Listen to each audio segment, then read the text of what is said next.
Saat di bandara, seorang pramugari tiba-tiba menghampiriku dengan wajah pucat penuh ketakutan. Suaranya bergetar saat ia berbisik, "Pulanglah, pura-pura saja sakit, jangan naik pesawat hari ini." Ia menyelipkan tisu kecil ke tanganku sebelum menghilang begitu saja. Aku mencoba menganggapnya halusinasi. Aku mengabaikannya tapi 2 jam kemudian. Sebelum mulai, yuk absen dulu di kolom komentar. Dari kota mana saja? Sobat Kisah? Jangan lupa like dan subscribe ya. Dukunganmu membuat channel ini terus berkembang dan bisa menyajikan cerita yang lebih seru. Terima kasih. Aku tidak pernah menyangka bahwa hari itu akan mengubah seluruh hidupku. Sejak pagi, suasana terasa ganjil, seolah ada sesuatu yang tak terlihat sedang mengikuti langkahku. Tidak ada suara yang secara langsung memperingatkanku, tidak ada firasat jelas, tetapi udara di sekitar terminal bandara terasa lebih dingin daripada biasanya. Aku tidak tahu apakah itu hanya perasaanku karena jadwalku yang sangat penting, atau memang ada sesuatu yang jauh lebih besar menunggu di depan. Yang pasti, aku hanya ingin sampai di tujuan tanpa hambatan. Bandara tampak penuh seperti hari libur meski bukan akhir pekan. Orang-orang berjalan cepat, menyeret koper, menggenggam tiket, dan sesekali memeriksa papan keberangkatan dengan cemas. Aku mengikuti arus manusia yang mengalir menuju area check-in. Setiap langkah terasa berat, bukan karena koperku, tetapi karena kegelisahan yang tidak jelas asalnya. Aku mencoba mengabaikannya, membuang jauh-jauh pikiran negatif, dan meyakinkan diriku bahwa semuanya hanya karena kelelahan. Setelah melewati proses pemeriksaan keamanan, aku menuju gate keberangkatan. Dari kejauhan, aku melihat pesawatku telah terparkir rapi. Sayapnya berkilau terkena pantulan cahaya lampu bandara. Penerbangan malam selalu memberiku perasaan rumit, campuran damai, cemas, dan misterius. Lampu-lampu kota yang terlihat dari atas sering membuatku merasa kecil, tapi sekaligus mengingatkan bahwa dunia ini terlalu besar untuk dikuasai siapapun. Ketika nomor penerbanganku dipanggil, aku maju bersama beberapa penumpang lain. Aku berdiri di antrean, menunggu saat untuk menunjukkan boarding pass. Tidak ada yang aneh sampai beberapa detik sebelum aku masuk ke jet bridge. Saat itulah aku melihatnya. Seorang pramugari berdiri sedikit jauh dari pintu masuk kabin. Ia tidak tersenyum seperti awak kabin pada umumnya. Wajahnya pucat, matanya berkaca, seolah menahan sesuatu yang sangat mengganggu batinnya. Aku sempat mengira dia kelelahan. Tekanan pekerjaan di udara pasti berat. Namun ketika tatapannya bertemu dengan mataku, ada sesuatu yang membuat napasku tercekat. Tatapannya tajam, bukan tajam yang menusuk, tetapi tajam yang memperingatkan, seperti seseorang yang ingin berbicara tetapi terhalang oleh sesuatu yang tidak bisa dijelaskan. Saat aku melewati pintu masuk kabin, ia tiba-tiba bergerak cepat menghampiriku. Gerakannya hampir tanpa suara. Tangannya terulur, menyentuh pergelangan tanganku. Sentuhan itu dingin, sangat dingin, seperti seseorang yang baru keluar dari ruangan bersuhu sangat rendah. Aku membuka mulut untuk bertanya apakah ada yang salah, tetapi suaraku tertelan ketika bibirnya tiba-tiba mendekat ke telingaku. Napasku terhenti. "Jangan naik pesawat ini." Aku terpaku. Tubuhku seperti membeku. Kata-kata itu tidak meluncur seperti peringatan biasa. Nada suaranya lirih, bergetar, mengandung ketakutan yang begitu nyata sehingga bulu kuduku meremang. Sebelum aku sempat menanggapi, dia menyelipkan sesuatu ke tanganku. Sebuah tisu kecil, terlipat rapi. Begitu cepat, begitu sembunyi-sembunyi. Segalanya terjadi hanya dalam hitungan detik. Setelah itu, ia melangkah mundur, seolah tidak pernah menghampiriku. Ekspresinya kembali datar, bahkan lebih kosong daripada sebelumnya. Pramugara lain melambaikan tangan mempersilakan penumpang untuk berjalan masuk. Aku tidak bisa menolak, antrean di belakangku mendesak. Aku melangkah masuk dengan jantung berdegup tidak karuan. Setiap napas terasa lebih berat, setiap langkah semakin membuatku tak nyaman. Apa maksud bisikan itu? Apa yang sebenarnya terjadi? Begitu masuk ke dalam pesawat, aku mencari sosok pramugari itu. Namun dia tidak kelihatan. Ada 2 pramugari lain yang sibuk membantu penumpang, tetapi wajah mereka berbeda. Dalam hati aku bertanya-tanya apakah dia memang bagian dari kru, atau dia sengaja berbaur tanpa diketahui. Aku duduk di kursiku, deretan dekat jendela. Lampu kabin terasa sedikit temaram. Entah karena memang pengaturan seperti itu atau hanya perasaanku yang sedang kacau. Kulemparkan pandangan ke tisu yang masih kugenggam.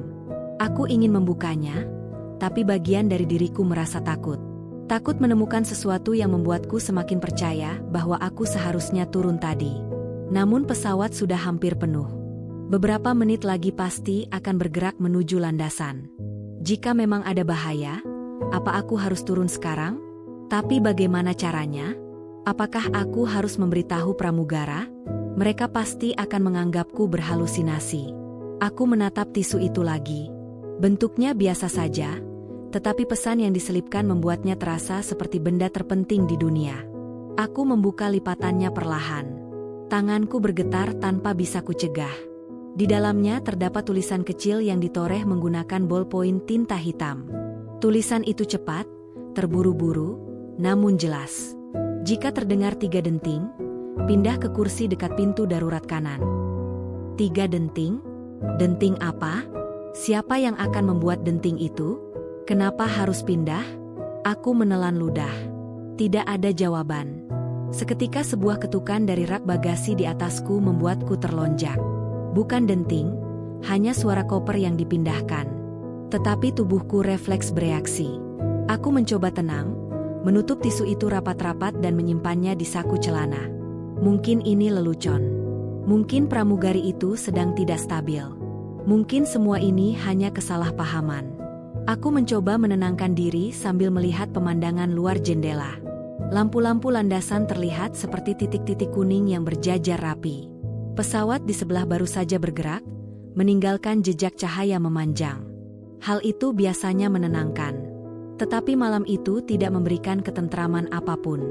Ketika pengumuman dari kokpit terdengar, suaranya terdengar normal, namun entah mengapa aku merasa ada sesuatu yang ditutup-tutupi. Pilot mengatakan bahwa cuaca sedikit berubah dan jalur penerbangan akan dialihkan ke arah lain. Penumpang lain tidak mempermasalahkan hal itu, tetapi bagiku, setiap perubahan terasa mencurigakan. Pesawat mulai mundur. Suara mesin menggeram rendah, kemudian semakin keras. Cahaya dari luar memantul di dinding kabin. Getaran halus terasa di bawah kaki, membuatku semakin gelisah. Aku memeluk tas kecilku, mencoba menenangkan napas. Tenang saja, semuanya akan baik-baik saja, gumamku pada diri sendiri. Tapi batinku membantah. Pramugari tadi tidak terlihat lagi. Tidak di depan, tidak di belakang, tidak di tengah lorong. Seolah dia menghilang begitu saja. Pesawat mulai bergerak menuju landasan pacu. Cahaya jalanan bergeser cepat. Aku memejamkan mata sejenak, mencoba mengusir rasa takut yang mulai menyergap. Namun begitu aku membuka mata, aku kembali melihat sesuatu yang membuatku merinding. Seorang pria dengan jaket tebal duduk di deretan beberapa baris di depanku. Ia terus menatap ke arah belakang, bukan sekadar melihat, tetapi menatap tajam, seolah sedang menunggu sesuatu atau seseorang. Tangannya bergerak pelan menyelipkan sesuatu ke dalam saku. Gerakannya mencurigakan. Namun mungkin itu hanya pikiranku yang terlalu sensitif. Pesawat berbelok, lalu berhenti sejenak. Mesin meraung lebih kuat. Dalam 5 detik, kami akan lepas landas. Dalam 5 detik, semua akan dimulai. Aku menarik napas panjang. Kemudian roda pesawat mulai melaju cepat. Sangat cepat, menghentak, mendorong tubuhku ke belakang kursi. Jantungku berdegup tidak karuan. Jika peringatan itu benar, maka aku baru saja membuat kesalahan terbesar dalam hidupku. Suara roda pesawat yang meninggalkan aspal membuat seluruh tubuhku bergetar. Rasanya seperti terangkat dari dunia yang kukenal ke tempat yang sama sekali baru. Sebuah ruang yang terikat oleh awan, mesin, dan takdir yang tidak bisa kuhindari. Ketika pesawat akhirnya stabil di udara, aku menyandarkan punggung ke kursi dan menutup mata sejenak. Mencoba mengatur ulang napas yang sejak tadi berlari lebih cepat daripada pikiranku. Namun, ketenangan itu tidak bertahan lama. Ada bagian kecil dari diriku yang terus berbisik bahwa sesuatu tidak beres. Bukan hanya karena bisikan pramugari misterius tadi, tetapi juga suasana kabin yang terasa terlalu senyap untuk ukuran penerbangan malam. Biasanya akan ada suara-suara kecil, percakapan ringan, tawa tertahan, atau suara penumpang yang menggeser koper. Tetapi malam itu, Semuanya seperti terbungkus ketegangan yang tidak terlihat. Aku membuka mata perlahan. Penumpang di sebelahku sibuk membaca buku, padahal lampu kabin masih cukup redup. 2 baris di depan, pria dengan jaket tebal tadi masih duduk tegak, kini menatap jendela dengan ekspresi sulit ditebak. Sesekali ia mengusap dagunya, seolah sedang memikirkan sesuatu yang rumit. Gerakannya membuatku semakin tidak nyaman. Aku memalingkan wajah ke arah lorong kabin. Pramugari yang bertugas malam itu berjalan melewati setiap baris, memeriksa sabuk pengaman, memerhatikan bagasi, dan memastikan semua penumpang dalam keadaan baik. Namun, tetap tidak ada tanda-tanda wanita yang membisikiku tadi. Tidak ada bayangan wajahnya, tidak ada jejak langkahnya, seolah ia tidak pernah berada di sana. Aneh sekali, gumamku pelan. Aku mencoba mengingat detailnya. Seragamnya, suaranya, cara ia memandangku. Semua sangat nyata. Terlalu nyata untuk disebut ilusi. Setiap bagian dari wajahnya melekat di ingatanku, sorot matanya yang cemas, bibirnya yang bergetar, dan tangan dingin yang menyelipkan tisu itu. Aku segera merogoh saku celana dan mengeluarkan benda itu. Rasanya seperti benda panas yang tiba-tiba mengisi seluruh perhatianku. Aku menatap lipatannya yang kini agak kusut, lalu membukanya dengan hati-hati. Tulisan itu tetap sama. Jika terdengar 3 denting, pindah ke kursi dekat pintu darurat kanan. Aku memandangi baris kata itu lama sekali, seolah berharap huruf-hurufnya berubah menjadi penjelasan yang lebih jelas. Namun tisu itu tetap tisu, dengan pesan yang membingungkan tetapi terasa begitu mendesak. 3 denting. Apa yang dimaksud denting? Dari mana bunyinya akan datang? Apa itu tanda bahaya? Kupandangi sekeliling. Tidak ada alasan untuk panik, tetapi juga tidak ada alasan untuk merasa aman. Sesuatu di kabin ini terasa salah, dan aku benci mengakui bahwa naluri kecilku, yang jarang sekali kuperturutkan, berteriak keras meminta kewaspadaan. Suara pengumuman tiba-tiba terdengar dari speaker kabin, membuatku tersentak kecil. Selamat malam para penumpang. Saat ini kita telah berada pada ketinggian jelajah. Cuaca di sepanjang perjalanan diperkirakan cukup kondusif. Meski ada sedikit perubahan angin di beberapa area. Silakan nikmati penerbangan Anda. Nada suara pramugara terdengar normal, bahkan cukup ceria.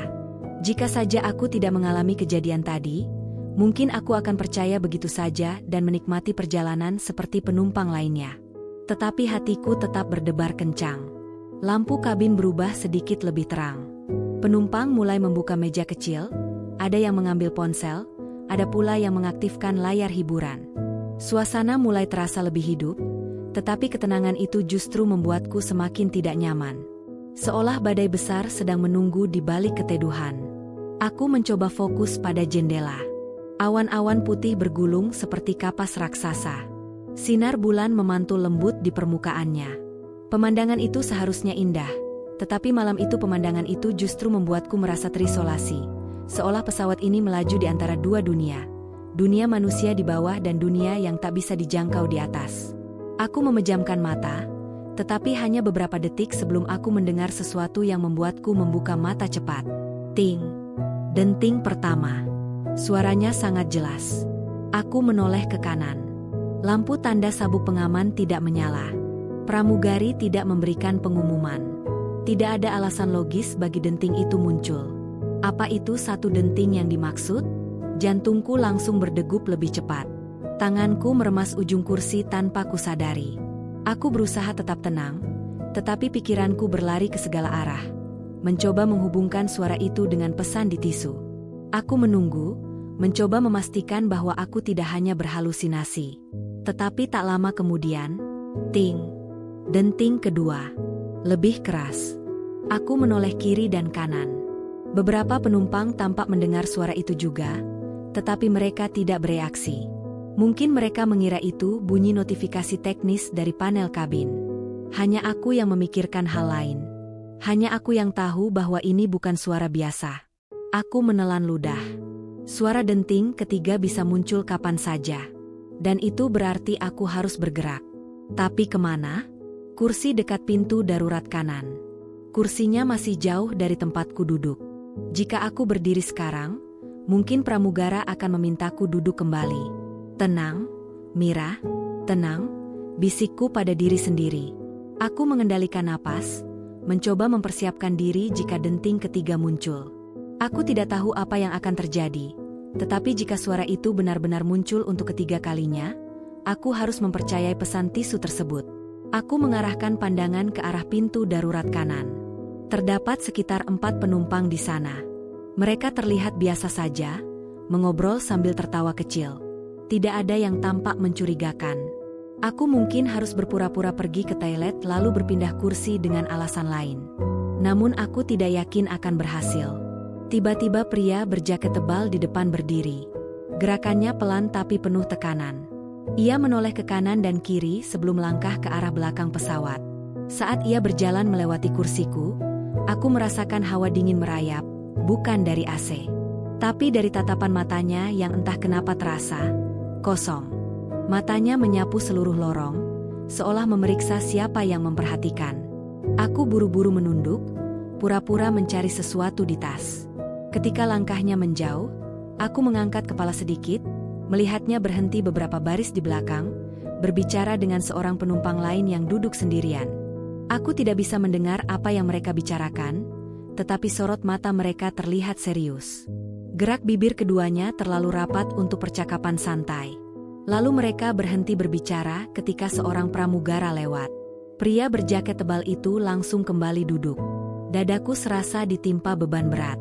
Apa yang sebenarnya terjadi di pesawat ini? Aku memegang tisu itu lebih erat. Pesan itu bukan lelucon. Bukan imajinasi. Ada sesuatu yang sedang direncanakan, dan seseorang mencoba memperingatkanku. Aku ingin berdiri, ingin menghampiri pintu darurat itu sekarang juga. Namun tubuhku terasa berat, seolah ada tangan tak terlihat yang menarikku untuk tetap duduk. Ketakutan mencengkeramku begitu kuat hingga aku hanya bisa memejamkan mata, menunggu bunyi yang akan menentukan apakah hidupku berubah atau tetap berada dalam bahaya yang semakin dekat. Hanya beberapa detik kemudian, ting, denting ketiga. Suara itu bergema di telingaku, membuat seluruh bulu kuduku berdiri. Saat itu juga aku sadar, aku tidak boleh menunggu lagi. Aku harus bergerak. Dan apapun yang menunggu di sana, akan mengubah seluruh perjalanan ini. Denting ketiga masih menggema di kepalaku, seolah bunyinya tidak mau pergi begitu saja. Ketika suaranya berhenti, yang tersisa hanyalah keheningan mencekam, seperti udara di kabin turut menahan napas. Tanganku gemetar, jantungku menabrak-nabrak tulang rusuk, dan tubuhku bergerak sendiri sebelum pikiranku mengejar. Aku melepas sabuk pengaman. Bunyi geserannya terasa begitu keras di telingaku. Penumpang di sebelahku menoleh sebentar, tetapi ia kembali pada bukunya tanpa curiga. Aku bangkit perlahan, meraih tas kecilku hanya sebagai alasan agar terlihat wajar, lalu menatap lorong panjang yang diterangi lampu kabin yang temaram. Pintu darurat kanan berada cukup jauh di tengah pesawat. Setiap langkah harus diperhitungkan. Jika terlalu cepat, aku akan menarik perhatian. Jika terlalu lambat, aku takut kesempatan untuk memahami peringatan itu akan hilang. Aku memulai langkah pertama.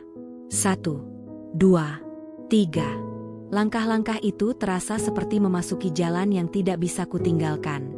Penumpang lain sibuk dengan aktivitas mereka, beberapa tidur dengan mulut sedikit terbuka, sebagian lagi menonton film yang diputar di layar pribadi. Tidak ada yang memperhatikan pergerakanku. Atau mungkin mereka memperhatikan, tapi diam-diam saja, seperti pria berjaket tebal itu. Pikiran itu membuatku menoleh cepat ke arah deretan depan. Kosong. Dia duduk, terlihat tenang. Namun aku tahu itu hanya di permukaan. Ketenangan yang dipaksakan sering lebih berbahaya daripada kepanikan. Sorot matanya sempat menangkap pergerakanku, lalu ia memalingkan pandangan. Seakan ia tahu aku sedang memantau sesuatu yang tidak seharusnya. Aku mempercepat langkah sedikit, namun tetap berpura-pura acuh. Lorong kabin terasa sangat sempit malam itu.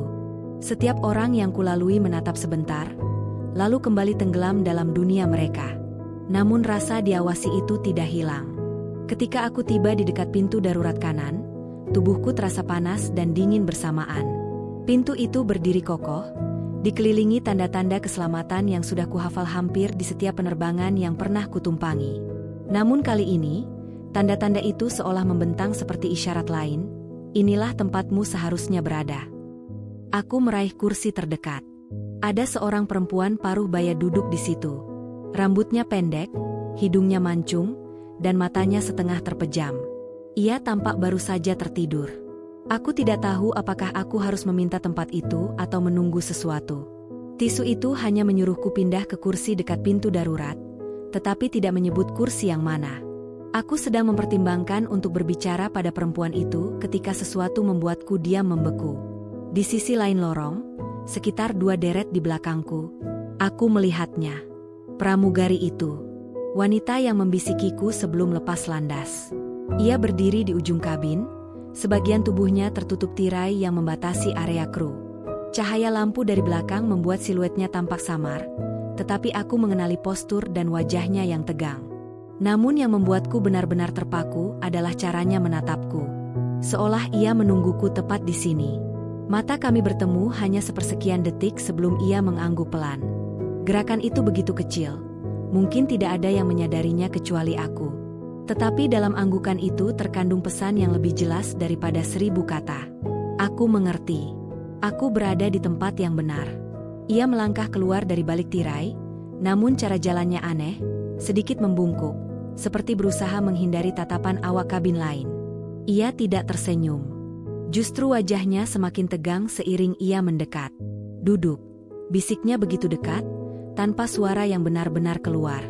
Tatapannya bergerak dari satu penumpang ke penumpang lain, memastikan tidak ada yang memperhatikan kami. Lalu matanya kembali padaku. Aku menelan ludah. "Ada apa?" bisikku hampir tanpa suara. Ia tidak menjawab. Bukannya tidak mau, tetapi sepertinya ia tidak mungkin berbicara panjang di tengah kabin. Tiba-tiba ia meraih lengan bajuku, menarikku perlahan menuju kursi kosong di deretan paling dekat dengan pintu darurat. "Sini," katanya lirih. Suaranya bergetar. Ada ketakutan di sana. Ketakutan yang membuatku mau tidak mau mengikutinya. Ketika aku duduk, ia berdiri seolah tengah memeriksa penyimpanan bagasi di atas. Namun dari sudut pandangku, aku bisa melihat tangannya gemetar. Aku harus bilang apa?" bisikku.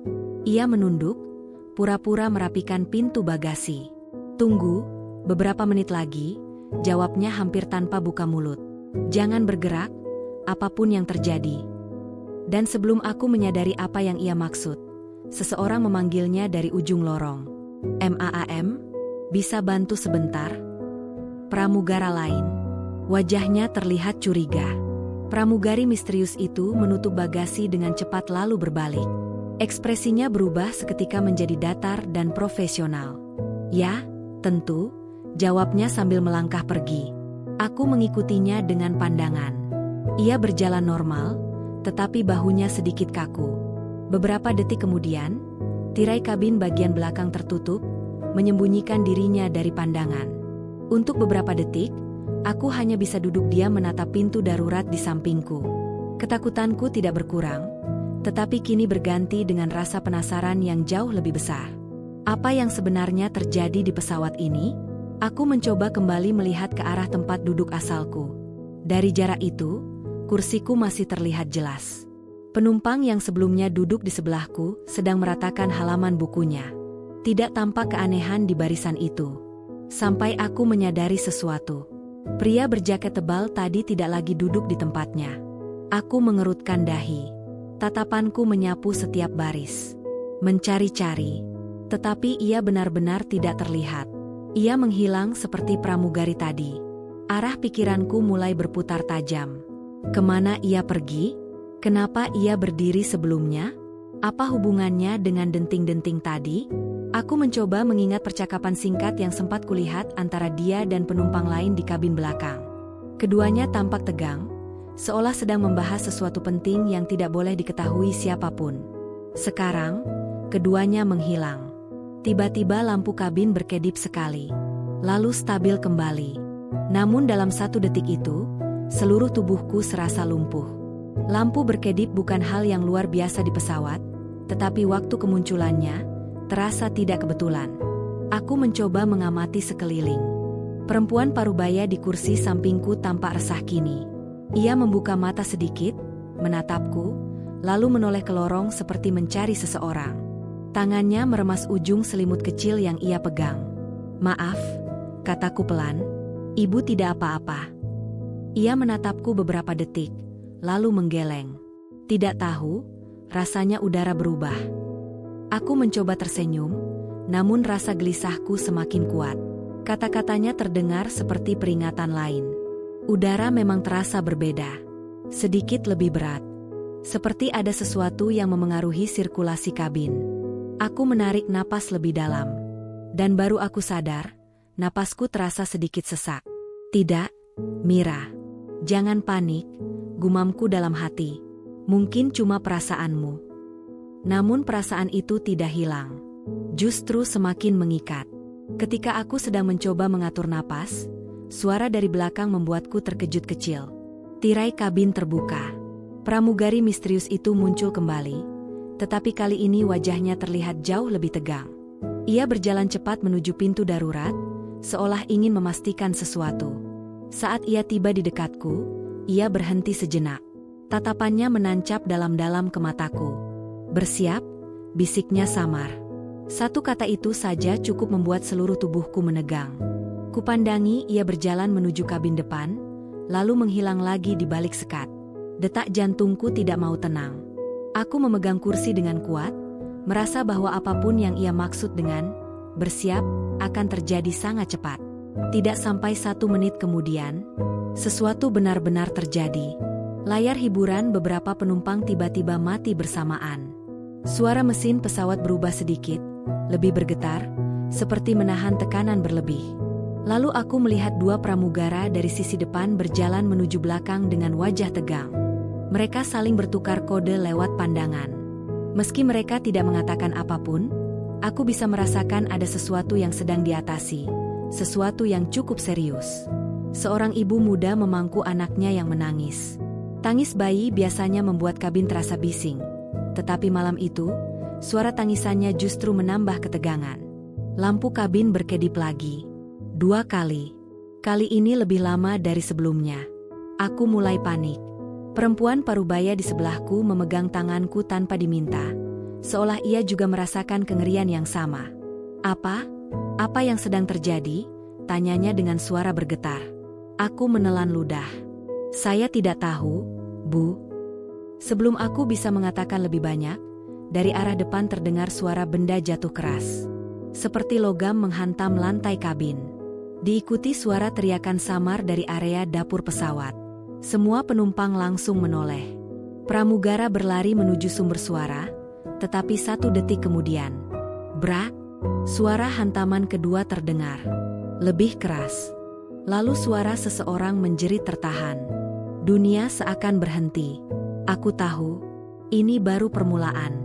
Dan aku masih belum tahu siapa musuh di atas pesawat ini. Aku mengira ketegangan di dalam pesawat mulai mereda setelah insiden kecil soal bau terbakar itu, tetapi ternyata perasaanku keliru.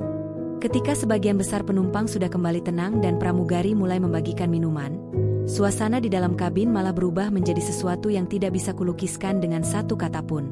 Rasanya menggantung.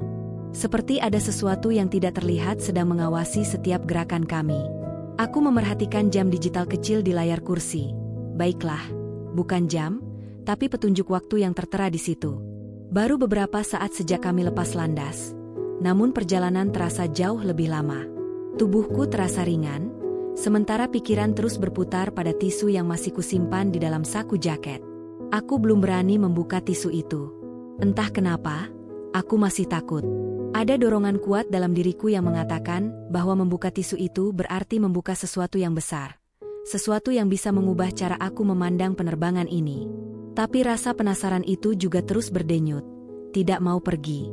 "Tenang, Mir," gumamku pelan pada diri sendiri. "Ini cuma penerbangan biasa." Seolah ingin membuktikan kebiasaannya, pesawat kembali berguncang. Tidak terlalu keras, tapi cukup untuk membuat wanita parubaya di seberang lorong menatapku dengan mata berkaca-kaca.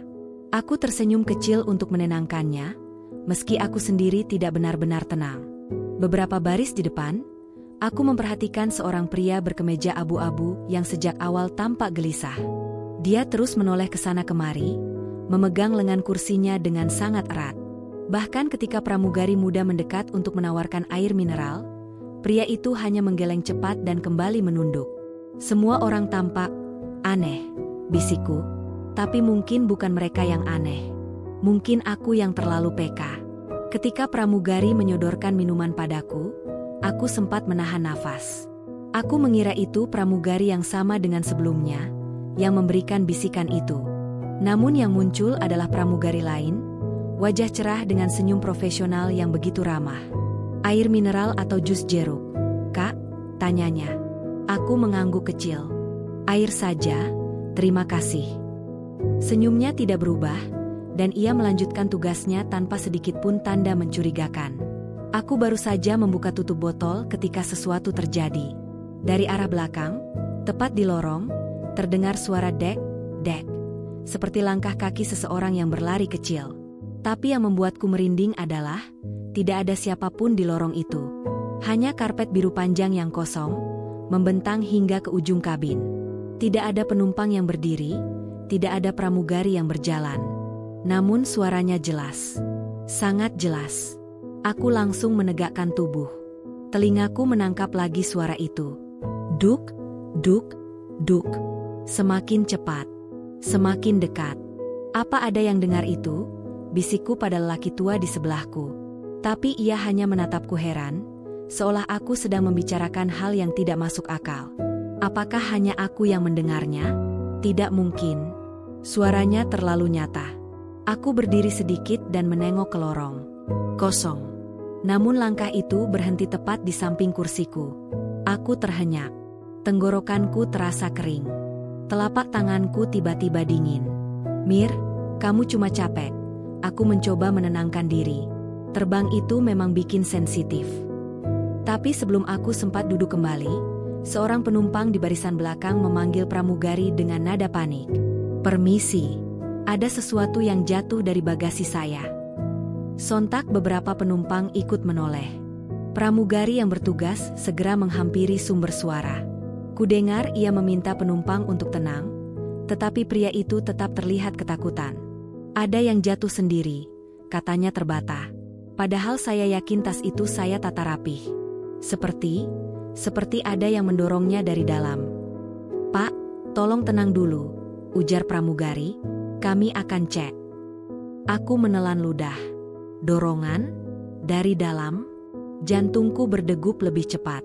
Tiba-tiba semua kejadian terasa seperti rangkaian petunjuk yang sebelumnya tidak pernah kupikirkan.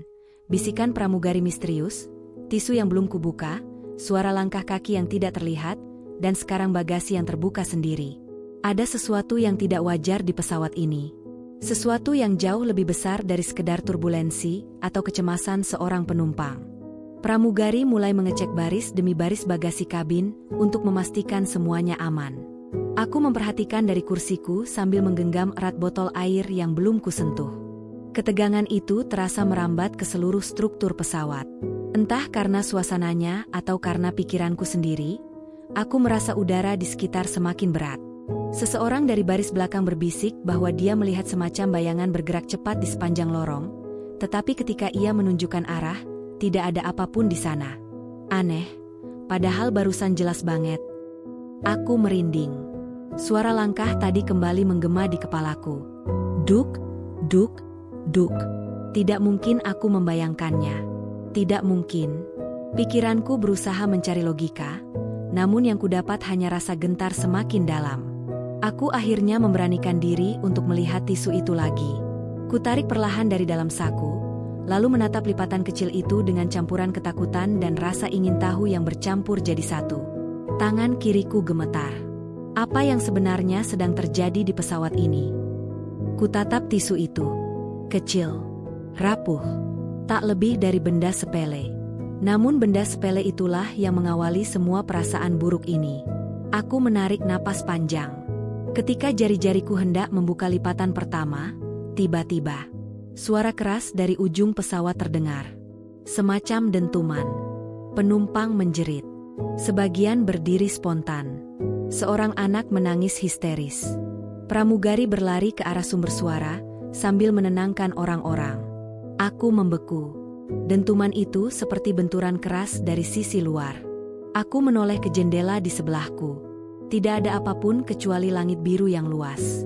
Tapi entah kenapa, aku merasa seperti ada sesuatu yang berada tepat di luar sana, mengikuti kami, menunggu kami lengah. Mir, lelaki tua di sebelahku memegang lenganku. Kamu tidak apa-apa. Aku hanya mengangguk.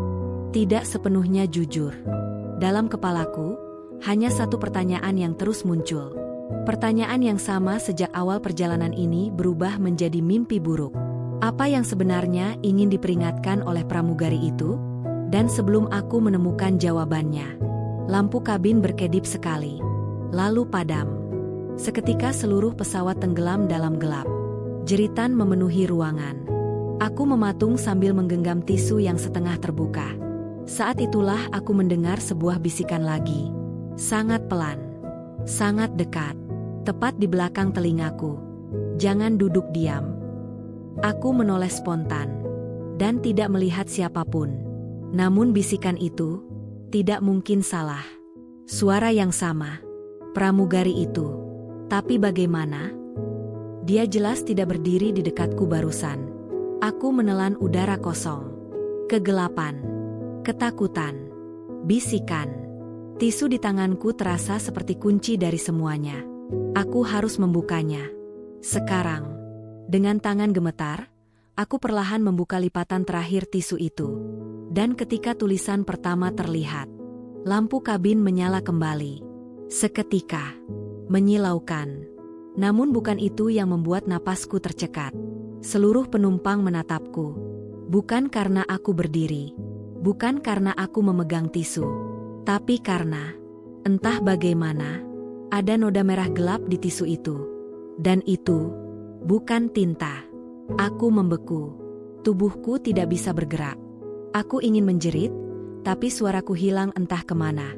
Tisu itu membawa pesan. Dan pesan itu baru saja berubah menjadi mimpi buruk baru. Aku tidak tahu bagaimana aku masih bisa bernapas ketika kembali duduk di kursiku. Rasanya seluruh kabin mengecil, seakan udara di dalam pesawat perlahan ditarik keluar. Setelah insiden lampu yang padam, suara langkah-langkah yang tak terlihat, dan tisu bernoda merah itu, tubuhku terasa seperti bukan milikku lagi. Aku masih menggenggam tisu tersebut. Lipatannya kini terbuka sepenuhnya. Di balik noda merah yang mengering, terlihat tulisan kecil yang digores dengan terburu-buru. Jika lampu padam lagi, pindah ke deretan paling belakang. Jangan tunggu komando. Aku menelan ludah, menatap tulisan itu berkali-kali untuk memastikan aku tidak salah baca. Penumpang lain masih gelisah. Beberapa memegang tangan pasangannya, ada yang memeluk anaknya erat-erat, dan sebagian lainnya sibuk bertanya-tanya pada pramugari apa yang sebenarnya terjadi. Namun, pramugari, yang bukan orang yang sama denganku tadi, hanya menjawab dengan senyuman dingin dan kalimat, "Semua terkendali, mohon tetap duduk." Tapi nada suaranya terlalu kaku, terlalu tidak alami. Aku bisa merasakan ada yang disembunyikan. Dan semakin aku memperhatikan, semakin aku yakin, pramugari itu terlihat gugup. Tidak hanya penumpang yang diliputi kecemasan, tapi staf pesawat juga. Pria berkemeja abu-abu di barisan depan semakin gelisah. Ia bangkit, duduk kembali, bangkit lagi. Lengan bajunya basah oleh keringat. Ia sesekali melirik ke pintu darurat, seolah mempertimbangkan sesuatu yang tidak masuk akal. "Pak, Anda tidak apa-apa?" tanyaku ketika ia tak sengaja menoleh ke arahku. Ia menelan nafas panjang. Saya merasa ada yang salah. Ada yang mengikuti saya sejak sebelum naik pesawat ini. Jantungku mencelos. Apa maksudnya? Ia hampir menjawab. Bibirnya sedikit terbuka. Namun sebelum satu kata pun keluar, terdengar suara dari speaker kabin. Tapi bukan suara pilot. Suara itu berat. Serak. Aneh. Harap semua penumpang tetap duduk di tempat masing-masing. Kata, harap, saja terdengar seperti ancaman. Penumpang saling menatap. Pramugari di lorong tampak membatu. Ada sesuatu yang salah di sini. Sangat salah. Aku kembali menunduk ke tisu itu. Tulisan itu bukan sekadar peringatan. Pramugari misterius itu mengarahkan aku ke deretan belakang. Kenapa harus belakang? Kenapa hanya saat lampu padam? Lalu, tiba-tiba, lampu kabin kembali berkedip. Sekali, 2 kali, 3 kali. Aku menggenggam kursi. Bukan sekarang, gumamku. Dan kemudian, seperti deja vu yang menyeretku ke dalam teror baru. Lampu mati lagi. Suara jeritan pecah. Anak kecil menangis. Seseorang memukul-mukul tombol panggil pramugari. Dan tanpa berpikir panjang, aku langsung berdiri. Aku mengabaikan semua tatapan. Aku mengabaikan rasa takut yang menyayat dadaku. Aku hanya mengikuti apa yang tertulis di tisu itu. Deretan paling belakang. Sekarang atau tidak pernah. Lorong pesawat dalam keadaan gelap, hanya disinari cahaya remang dari luar jendela. Aku meraba-raba sandaran kursi untuk menjaga keseimbangan. Sementara itu langkah-langkah tak terlihat mulai terdengar lagi. Kali ini lebih jelas. Lebih berat. Lebih dekat. Duk, duk, duk, duk. Aku mempercepat langkah. Hampir berlari. Di tengah perjalanan, aku sempat menoleh ke sisi kiri. Dan saat itu terjadi sesuatu yang membuat kulitku meremang. Di salah satu jendela, di balik gelapnya awan di luar, aku melihat bayangan. Sesosok siluet seperti seseorang berdiri di permukaan luar pesawat. Tidak mungkin. Mustahil. Aku mengedipkan mata. Bayangan itu hilang. Kosong lagi. Tapi itu cukup membuat kakiku gemetar. Aku sampai di lorong belakang ketika seseorang menyentuh lenganku. Aku refleks tersentak. Namun suara lembut berhenti tepat di belakangku. Jangan kaget. Ikuti aku. Aku mengenali suara itu. Pramugari misterius itu. Cahaya darurat tipis menyinari wajahnya yang hanya tampak setengah. Dengan cepat ia menarikku masuk ke pantry kecil di belakang pesawat. Pintu digeser, lalu ia menguncinya dari dalam. Ada apa ini? Siapa sebenarnya kamu?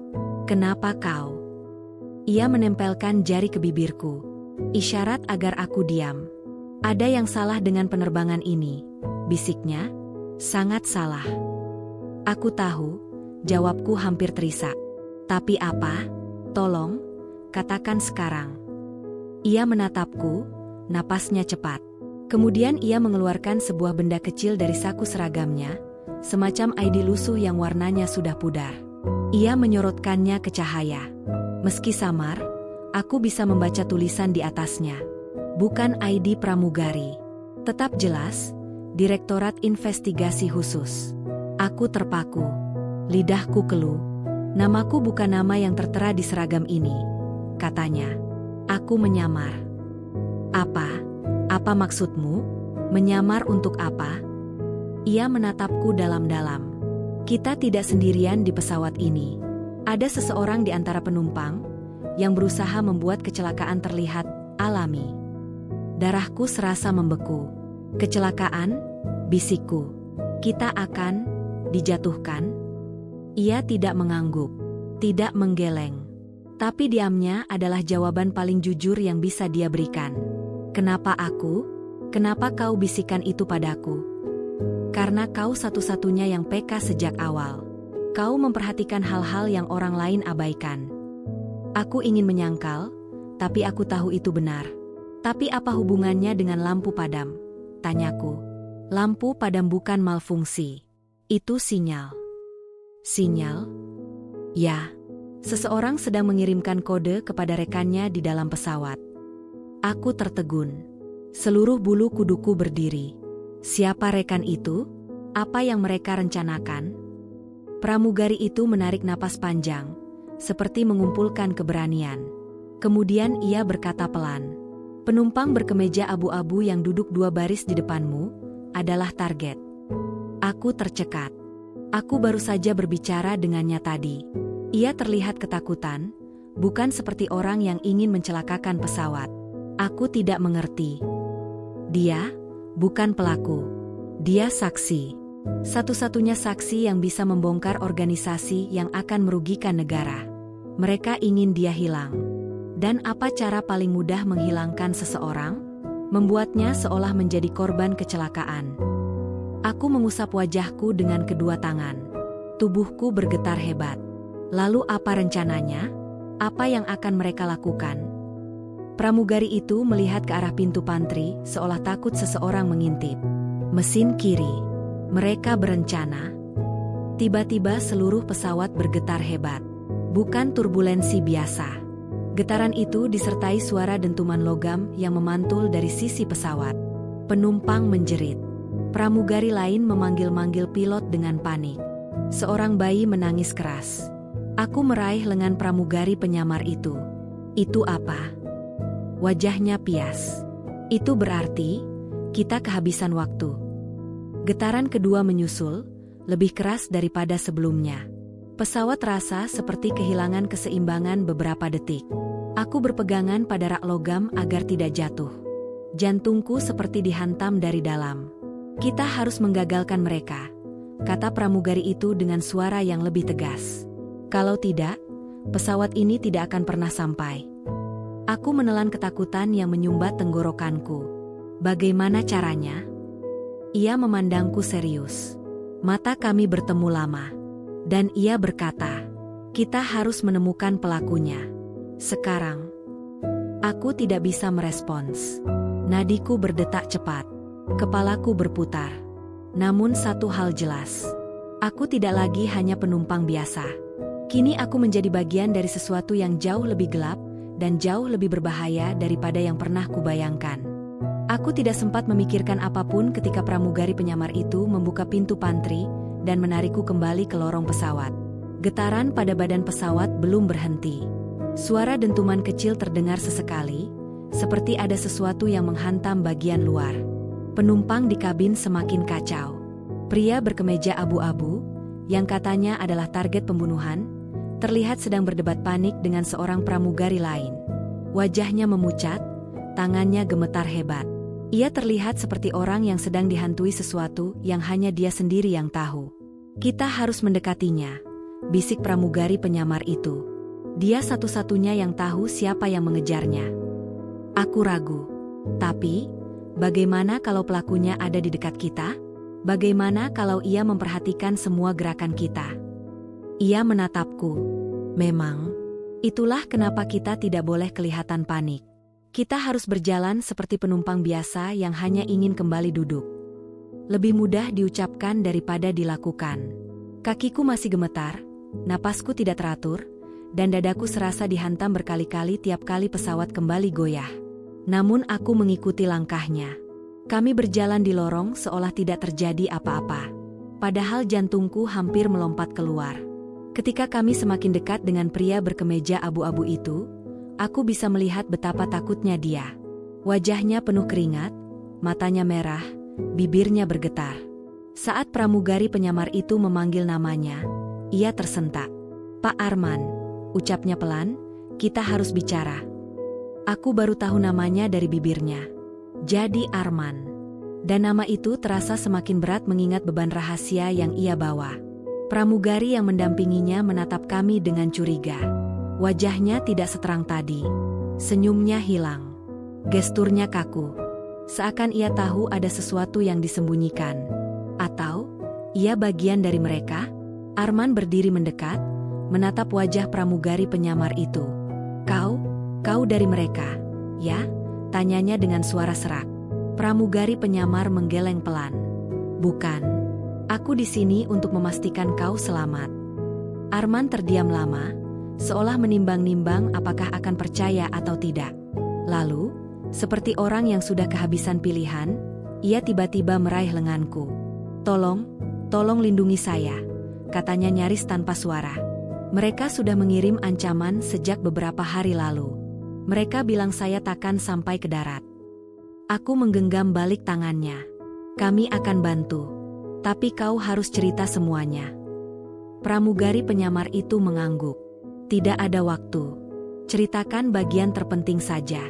Apa informasi yang membuat mereka ingin menyingkirkanmu? Arman menelan ludah panjang. Matanya penuh ketakutan. Saya membawa bukti. Rekaman suara. Nama-nama orang besar. Mereka. Tiba-tiba pesawat berguncang lagi, kali ini jauh lebih keras. Kami hampir terjatuh. Beberapa penumpang menjerit kencang. Kopi tumpah dari meja lipat. Masker oksigen di baris depan berjatuhan meski seharusnya tidak. Apapun yang terjadi, jelas bukan turbulensi biasa. Mesin kiri, mereka menyabotase mesin itu, teriak Arman tiba-tiba. Saya tahu rencananya. Mereka ingin mesin itu mati di udara, seolah-olah kecelakaan teknis. Pramugari penyamar langsung menghampirinya. Nada suaranya menurun namun tegas. Siapa yang melakukannya? Siapa yang berada di pesawat ini? Arman membuka mulut, namun tatapannya tiba-tiba berubah. Ia seperti melihat sesuatu di belakangku. Aku refleks menoleh. Dan saat itu aku melihatnya. Seorang pria bertopi dengan wajah teduh, duduk diam sejak awal penerbangan, kini bangkit perlahan. Tatapannya tajam, terlalu tajam untuk seorang penumpang biasa. Di tangannya tidak ada apa-apa, namun sorot matanya cukup membuatku merinding. Dia menatap langsung ke arah Arman. Arman mundur setengah langkah. Itu dia, bisiknya. Dia salah satunya. Dadaku menghantam keras. Tangan dingin. Kudengar darahku sendiri berdentum di telinga. Saat pramugari penyamar hendak berbicara, pria bertopi itu tiba-tiba berjalan mendekati kami. Langkahnya tenang, lurus, tegas. Seolah-olah ia sedang berada di tempat yang memang ia kuasai. Maaf, ucapnya sambil tersenyum tipis, kursi saya ada di depan. Tapi nadanya, bukan nada seorang penumpang biasa. Ada ancaman halus di sana. Arman langsung bersembunyi di belakangku, kedua tangannya mencengkeram bahuku. Pramugari penyamar memajukan tubuh, berdiri di antara kami dan pria bertopi itu. Silakan tetap di kursi Anda, Pak. Saat ini kami sedang memastikan kabin aman. Pria itu hanya tersenyum, lalu berbisik pelan, namun cukup keras untuk kami dengar. Kabin ini tidak akan aman untuk lama. Aku merasakan kulit leherku merinding sampai ke tulang. Pria itu kembali ke kursinya dengan langkah santai, seperti tidak ada ketegangan apapun. Namun tatapannya jelas memburu Arman. Dia akan bertindak, bisik pramugari penyamar. Dia hanya menunggu momen yang tepat. Arman memegang kepalanya, tubuhnya goyah. Dia yang mengancam saya. Dia yang memecah kunci mesin darurat. Arman terhenti saat suara dentuman ketiga mengguncang pesawat. Lampu berkedip. Sebagian mati, sebagian menyala. Seperti peringatan. Pramugari penyamar menarik lenganku. Kita tidak aman di sini. Kita harus ke area kokpit. Aku terbelalak.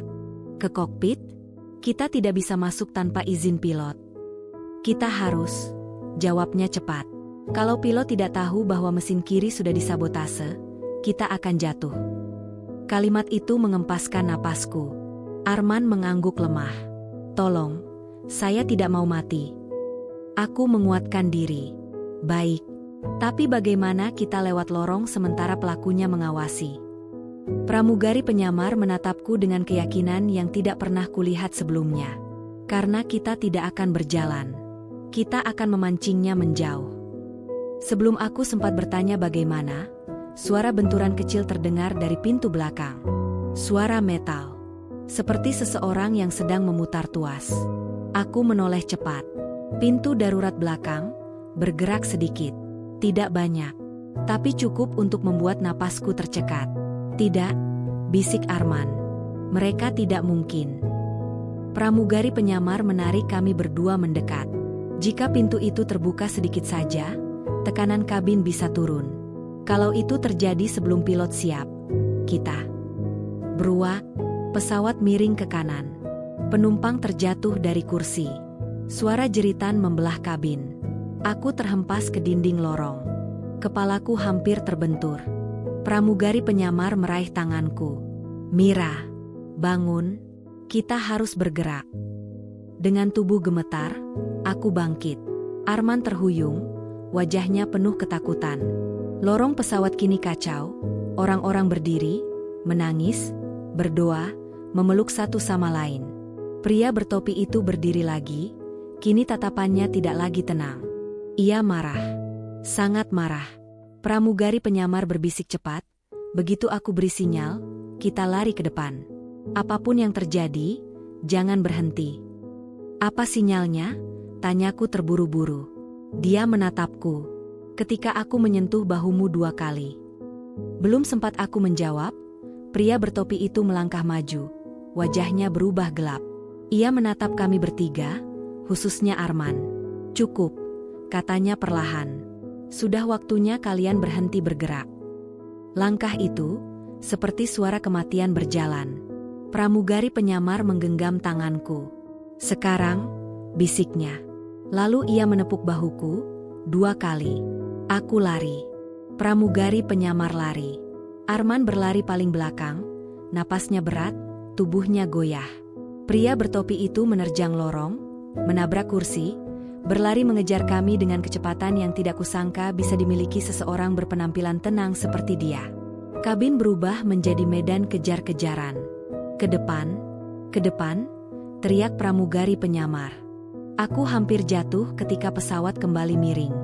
Tanganku menyambar kursi untuk bertahan. Arman hampir tersandung, tapi aku meraih lengannya. Kuat sedikit lagi. Cepat, tolong, dia akan bunuh saya. Pria bertopi itu semakin mendekat. Suara langkahnya seperti pukulan keras yang terus memukul lantai pesawat. Kita hampir sampai, jerit pramugari penyamar. Saat kami mencapai pintu menuju area depan, tiba-tiba, pria bertopi itu melompat dan menangkap bahu Arman. Arman berteriak. Aku berhenti spontan. Pramugari penyamar berbalik dengan cepat. Tidak ada waktu berpikir. Aku kembali berlari ke arah Arman dan menarik tangan lainnya sekuat tenaga. Pria bertopi itu menggeram, wajahnya penuh kebencian. Lepaskan. Dia milikku. Nafasku tercekat. Dia manusia, bukan barang. Ia menatapku tajam. Kau tidak tahu apa yang dia bawa. Arman menggeliat, menangis, menjerit, tolong, tolong. Pramugari penyamar mengangkat alat pemadam kecil dari dinding.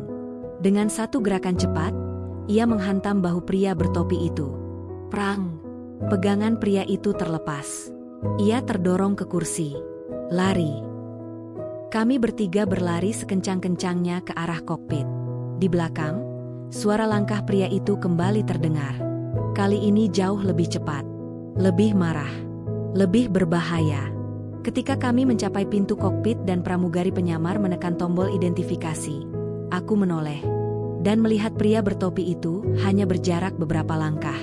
Matanya, bukan mata manusia biasa. Matanya dipenuhi niat membunuh. Kalian tidak akan keluar hidup-hidup. Klik. Pintu kokpit terbuka. Pramugari penyamar mendorong Arman masuk. Aku menyusul. Ketika pria bertopi itu hampir meraihku. Brak! Pintu kokpit tertutup tepat di depan wajahnya. Ia memukul-mukul pintu itu keras sekali. Buka. Sekarang. Kau tidak bisa sembunyi selamanya. Kalian semua akan turun bersama pesawat ini. Tubuhku bergetar hebat.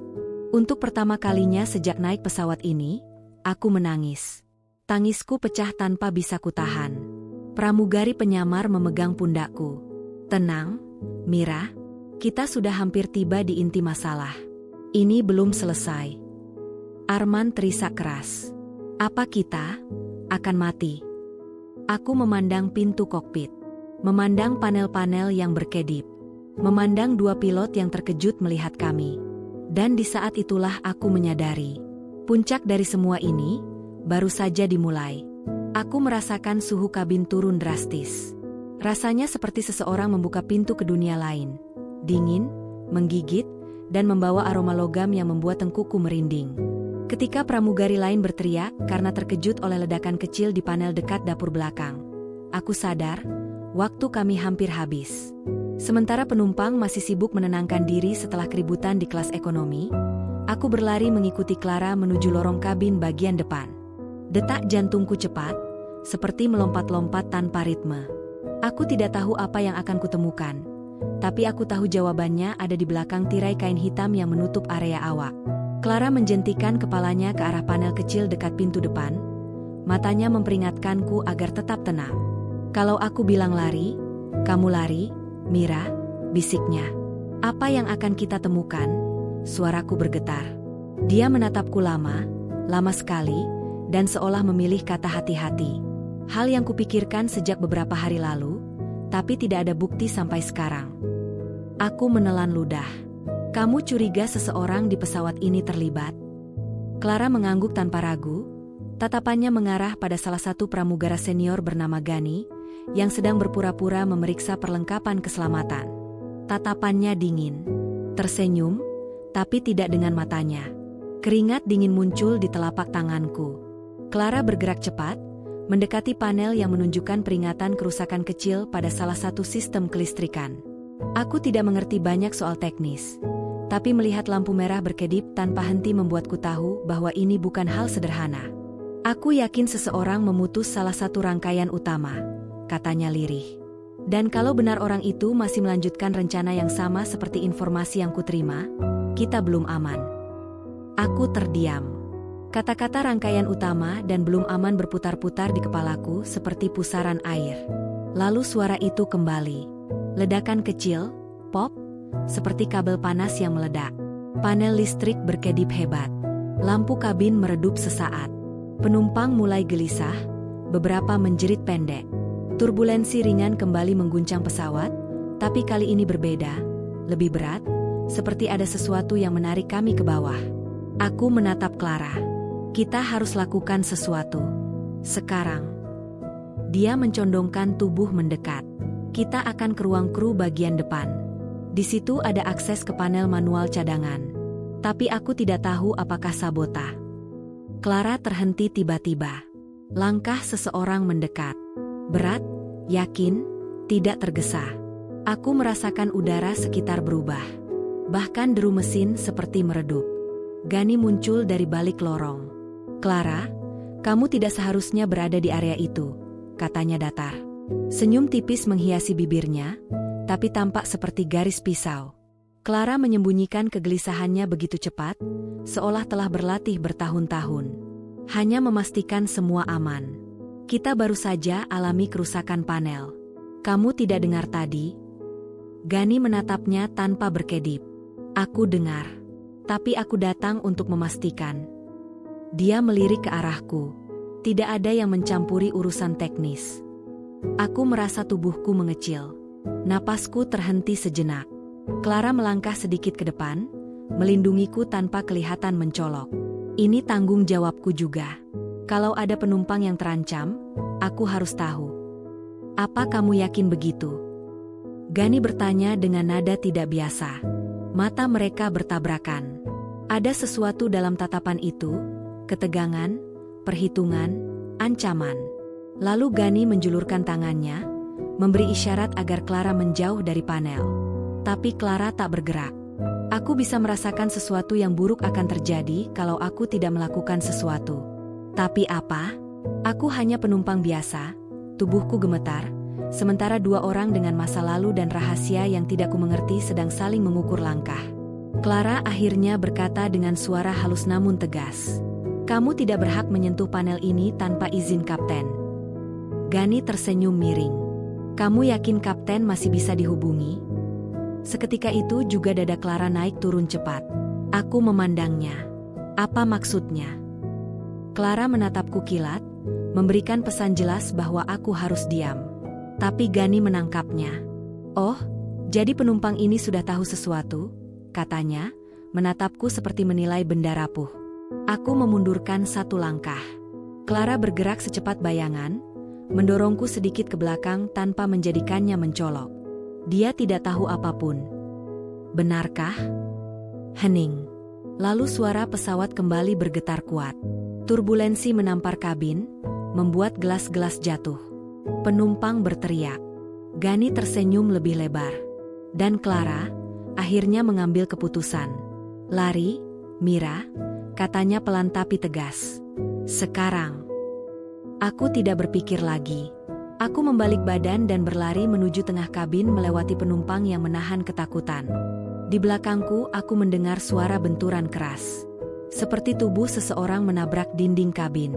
Suara Clara mengerang. Aku ingin berbalik, Tuhan tahu aku ingin. Tapi insting berkata aku tidak boleh. Tidak sekarang. Aku mendorong tirai kelas ekonomi terbuka. Penumpang menatapku dengan panik. Bu, ada apa?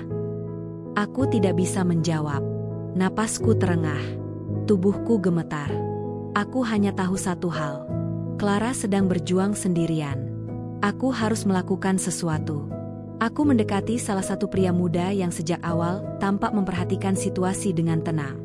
Dia memakai hoodie biru dan mata waspada. Kamu tahu cara membuka pintu darurat secara manual? Dia menggeleng bingung. Kenapa? Kita mungkin perlu akses ke bagian bawah kabin. Ada panel di sana, jelasku terbata. Ada yang mencoba merusak sistem pesawat ini. Dia menatap tajam. Maksudmu sabotase? Aku mengangguk. Clara sedang melawannya. Pria itu mengepal tangan. Oke, apa yang harus kita lakukan? Aku tidak tahu. Benar-benar tidak tahu. Tapi aku berpikir secepat mungkin. Mencoba mengingat pesan di tisu dari Clara, potongan catatan kecil yang mengubah hidupku. Kalau sesuatu terjadi, cari panel cadangan. Terletak di bawah lantai depan, dekat pintu darurat.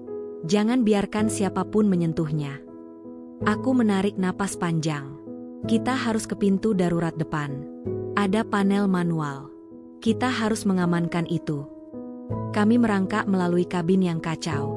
Penumpang mulai panik karena suara mesin terdengar seperti merintih, tidak stabil. Turbulensi kembali menghantam. Masker oksigen turun. Orang-orang menjerit. Beberapa berdoa keras. Sementara itu pikiranku hanya satu. Clara, tolong bertahan. Saat mencapai pintu darurat depan, aku menemukan panel kecil tersembunyi di bawah penutup karpet. Aku membuka dengan susah payah. Di dalamnya ada beberapa saklar. Pria muda itu bertanya, apa kita harus matikan atau hidupkan? Aku menggeleng. Aku tidak mengerti. Tapi Clara bilang jangan biarkan siapapun menyentuh panel ini. Artinya panel ini penting. Tiba-tiba suara langkah cepat terdengar. Aku menoleh. Dan napasku tercekat. Gani muncul. Wajahnya sedikit lebam, tapi matanya penuh kebencian. Seharusnya kalian tidak kesini, katanya dingin. Pria muda itu berdiri di depanku, membentang seperti perisai. Jangan mendekat. Gani mengeluarkan sesuatu dari saku, bentuknya seperti pena logam, tapi saat tombolnya ditekan, terdengar bunyi listrik kecil. Stun gun. Aku mundur sambil menahan teriakan. Gani menatap panel itu seperti menatap tombol bom yang akan mengubah segalanya. Akhirnya, katanya, ini yang harus kumatikan dari awal. Dan saat dia melangkah maju, aku sadar. Jika dia menyentuh panel itu, habis sudah pesawat ini. Aku mengambil keputusan spontan. Aku mengambil alat pemadam kebakaran kecil di samping pintu darurat, menyemprotkan ke arahnya. Asap putih menyembur. Gani menutup wajah. Pria muda itu melompat ke arahnya, mencoba menahan. Mereka berdua terjatuh ke lantai kabin, saling bergulat. Penumpang berteriak melihat perkelahian itu. Aku memeluk panel itu seperti memeluk denyut terakhir hidupku. Tubuhku gemetar, tapi aku tidak mundur. Lalu suara itu terdengar. Mira. Clara muncul dari belakang, wajahnya berdarah, nafasnya terengah, tapi matanya menyala seperti api. Dia berlari dan menendang stun gun dari tangan Gani. Senjata kecil itu melayang dan jatuh ke bawah tempat duduk penumpang. Clara mencengkeram kerah Gani. Kamu tidak akan menyentuh panel itu. Tidak hari ini. Gani tertawa kecil. Kamu terlambat, Clara. Mereka sudah siap di bawah. Aku menegang. Siapa mereka? Clara menatapku, dan untuk pertama kalinya sejak awal perjalanan, wajahnya benar-benar menunjukkan ketakutan. Ini lebih besar dari yang kukira, katanya pelan. Dan sebelum aku sempat bertanya apapun, pesawat tiba-tiba terjun tajam. Kami semua terlempar ke udara. Teriakan memenuhi kabin. Lampu padam. Mesin meraung. Dan dari ujung pesawat terdengar suara paling menakutkan malam itu. Alarm kegagalan sistem. Tubuhku melayang dalam gelap. Aku memanggil Clara, tapi suaraku tenggelam. Dan di tengah kekacauan itu, aku tahu satu hal pasti. Kami berada di ambang tragedi. Dan seseorang di pesawat ini masih menyembunyikan rahasia terakhir.